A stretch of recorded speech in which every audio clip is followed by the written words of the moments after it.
we'll look at the Hogwarts Legacy review, and then I'll do the little quiz and we'll play the game, okay, guys?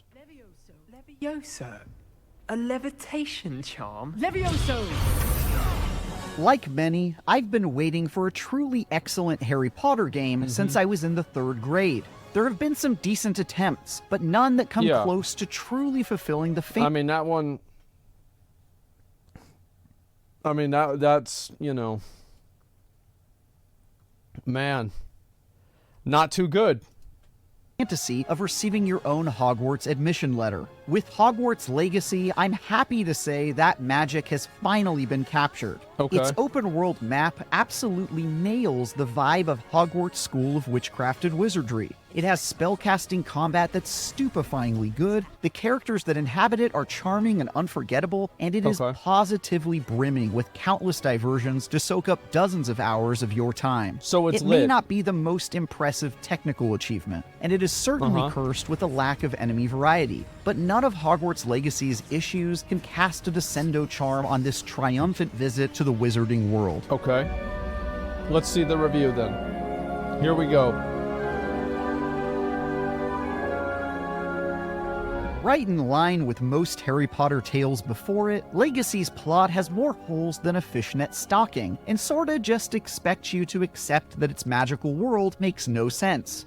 Well, I think that Harry Potter, like, one of the things with it is that there's been so many games and, like, secondary media created behind it that I bet there's, like, a massive amount of, like, plot holes and, like, inconsistencies with it. It's like WoW, for example, because it's just been around for so long and developed for so long. So you just kind of have to accept it, and it is what it is.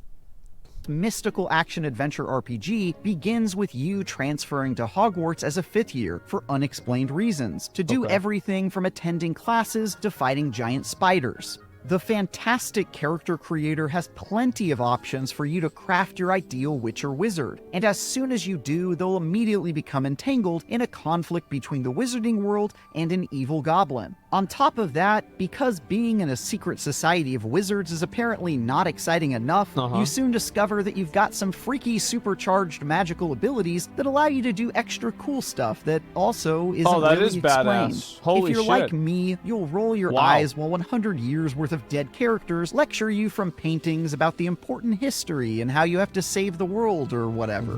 But once that's over with, Legacy mostly redeems itself with a fantastic cast of non-painting characters that help boil things down into a not too convoluted good guys versus bad guys conflict that ends up being a largely enjoyable tale. Yeah, I think it's totally fine to just have like a simple story like this, especially with Harry Potter. That's kind of what I expected.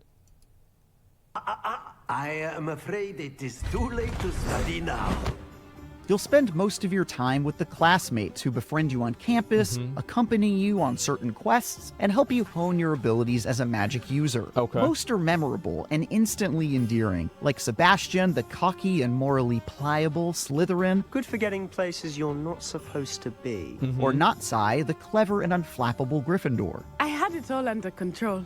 Spending time with them and improving my social links through the relationship quest lines made my stay at Hogwarts all the more enjoyable. That's nice. Unexpectedly, I even found myself looking forward to hanging out with my professors, whether it was my main man, Professor Fig, who serves as both something of a mentor and as a sidekick, or the wisecracking charms teacher, Professor Ronan, who made me love him mostly by making fun of me.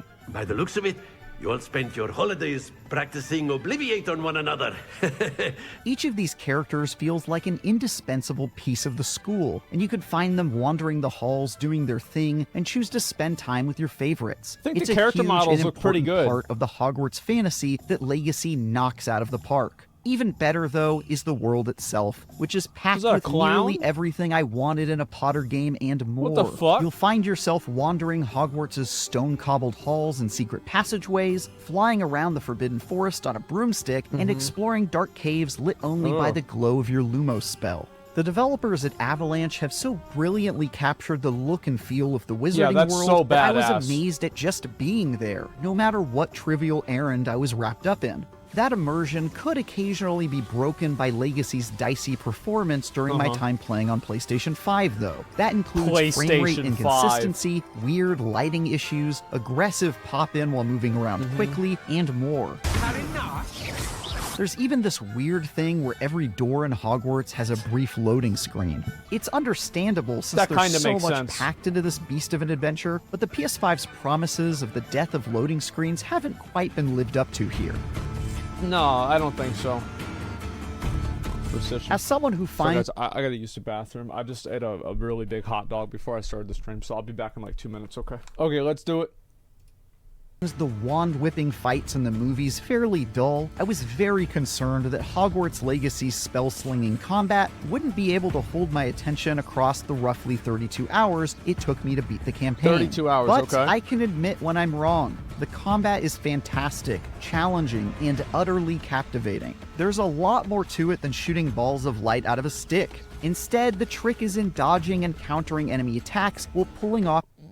But, I mean, that is effectively what it comes down to, though, right? You are ultimately shooting balls of light through a stick. I mean, I think that pretty much settles it. Creative combos. Yeah.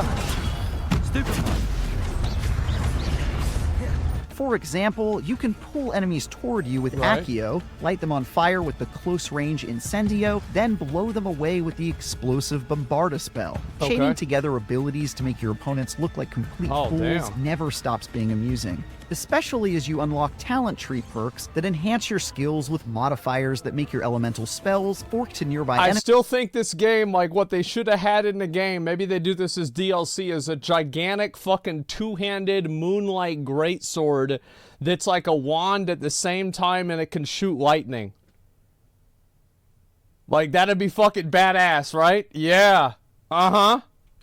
Or transform into AoE attacks. Many of the combat encounters are legitimately challenging too. I'll see admit about I that. died my fair share of times while trying to show off a new set of spells or by neglecting to see a goblin sneaking up behind me. Improving your skills and figuring out which spells work best for you is a really entertaining process, filled with experimentation and the occasional maiming. There's even a perfect parry mechanic, which That's begs nice. to be mastered by tryhards like me looking for that extra dopamine hit that comes from a timely block at the last possible second.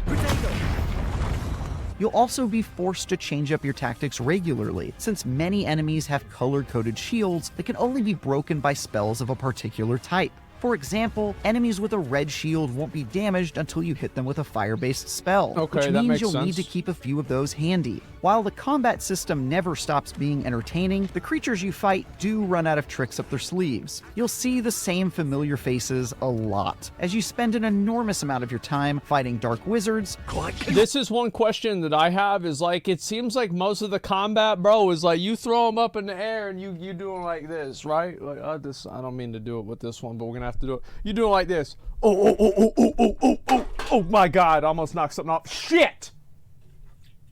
Never mind, it didn't spill. Like, you know, you're bunching them around. You're like, oh, and that's it. And then they're done. So, like, I wonder how that's gonna expand. If that's gonna be interesting or not. We're gonna find out. spiders, and goblins. Every once in a while, they'll trot out a troll enemy or nondescript magical suit of armor that's as well, cool. but the enemy's legacy throws at you can wear thin pretty quick. Dwell for a spell. What the fuck does that mean? When you're not lighting spiders on fire, you'll need some lighter activities to spend your time with. And it's actually kind of crazy just how many side tasks Legacy gives you. Let's see You it. could spend hours decorating your very own personal space in the Nope. Room of Requirement, go around catching, grooming, and breeding all manner of fantastic beasts, We'll do if that. you know where to find them, practice your gardening or potion making, go shopping in Hogsmeade, become a champion Making duelist in an dildos. underground dueling ring with your classmates, or even go full Voldemort and decide you want to become a master of the dark arts by Yes. learning the killing curse and other unspeakable acts, Okay, which that'd be goes good. about as well as you'd expect if you choose to pursue it. Naughty, naughty, you'll get caughty. It's not just easy to waste hours goofing off. I found it downright difficult to not get distracted by a dozen things and forget what I'd originally set out to do. Okay. One of the ways you can completely forget about the looming goblin threat in the main story is by engaging in the over 100 side quests that are packed into the adventure. God Not damn. all of these diversions are equally entertaining. Some are definitely your basic go here and kill or collect this thing errands that do little more than burn some time. But many feature one of the aforementioned awesome characters, asking you to solve their problems or help them get into some good old-fashioned mischief. Meet me outside the library tonight. Okay. And tell no one. It also helps that you're often appropriately rewarded for your efforts, whether that's earning some gear to upgrade your stats, cosmetic items to improve your swagger, or best of all, new spells. Okay. The ultimate carrot in a game where you're often limited only by what magic you know how to cast. Yeah, I guess For so. example, one side quest gives you the Alohomora spell, which in classic Metroidvania fashion allows you to literally unlock doors and get into places previously inaccessible to you. Oh, that's badass. Collecting spells goes a long way to opening up the map and Yeah. giving you a better bag of tricks during combat. And I found myself positively thirsting for as many of these game-changing abilities as I Mm-hmm. could get my grubby paws on. The gear that you'll find doesn't really allow you to create full-on builds per se, but you'll Okay. gain some resistances and buffs to your character and can spend some time upgrading and modifying your best items. So it for probably minor doesn't fucking improvements. matter. None of it is particularly game-changing stuff, but it managed to capture my attention enough for I me mean, to you gotta keep in mind, it's not Elden Ring. Okay, like it's not Elden Ring. Like it's a Harry Potter game. It's a good Harry Potter game, it seems, but it is just a Harry Potter game. spend a good chunk of my time looking at my equipment. Of course, the real loot game is about the cosmetics, a fact that Legacy seems to be keenly aware of since they find ways to hide cool-looking clothes all over the place. These items don't have any gameplay impact, but pimping out my Slytherin legend to outshine Yo, all the why is this straw hat legendary? Yo, like, doesn't that make, like, that doesn't really fucking make sense, right? I mean, like, how the fuck you gonna have a straw hat that's legendary? Luffy? Luffy from, oh, yeah, that's the guy with, like, the Hawaiian shirt, right? I never kids watched from the One lesser Piece. houses is more than enough of a motivation. Best of all, you can overwrite the appearance of any gear you've Okay. got equipped with the look of anything you've acquired so far, which is just fantastic. Verdict.